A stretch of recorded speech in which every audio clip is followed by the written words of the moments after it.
Hello everyone, and welcome to my presentation of my herbal product. Today I'm going to be showing you how to make a violet leaf balm. So without further ado, let's get right into it. So for this balm, you're going to want to find the common blue violet, specifically Viola sororia or Viola ordata, which is the sweet violet. So common blue violet is also referred to as wild violet here in Michigan. You can find it in Michigan.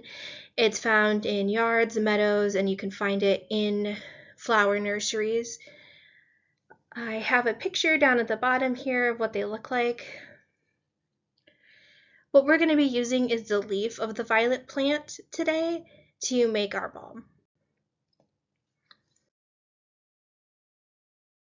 So how to grow violet. Violet is really easy to grow. It doesn't need much care. You just want to make sure that you plant it in fertile soil that drains well. It needs to be planted in a moist environment, particularly one that is sunny or partially shady. The soil should be kept moist with water. Violets don't need much care once they're planted, and their flower and leaves stay around for a while until the temperature gets too hot and they wither.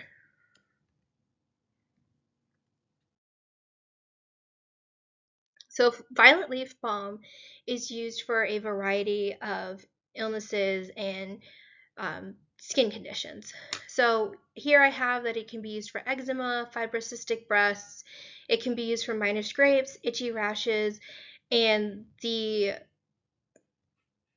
source that I used said that it could also be used for sore throat and swollen lymph nodes.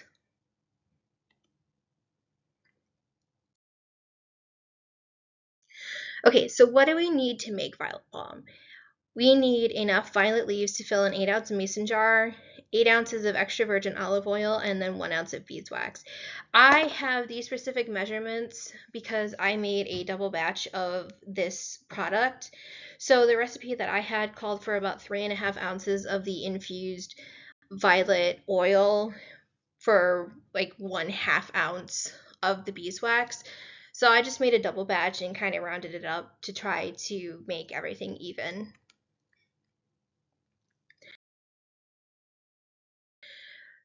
So how do you make violet leaf balm? So first you're going to want to gather and prepare your leaves.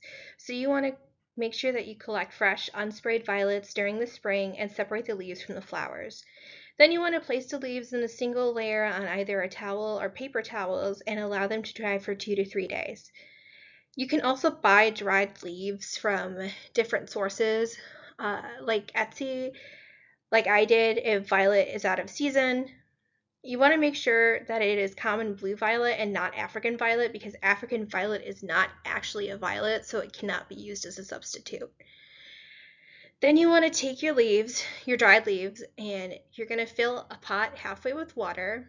And then you're going to take your leaves and put them in a mason jar, and you're going to fill up the mason jar with enough olive oil to cover all of the leaves. Then you're going to place the jar without the lid back in the water, and you're going to heat on low for 2 to 3 hours to let that oil infuse.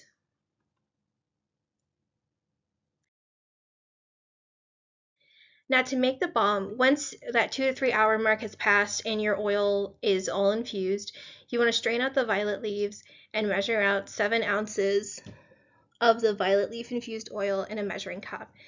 Then you're going to melt the beeswax in a heat-proof container. You do want to make sure for the beeswax that the bottom of the glass is not touching the pot that you're using because it's supposed to be melted on a double boiler. So I had a metal rack that I was using to set on so it wasn't touching the bottom.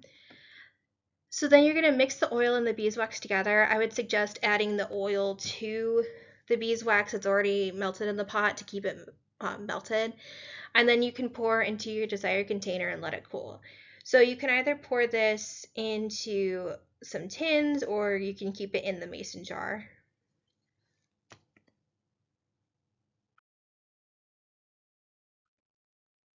So this is kind of what my process looked like. So you can see I had the preparing the leaves, infusing and cooling them, and then that is what my final product looked like. It just was in the tin.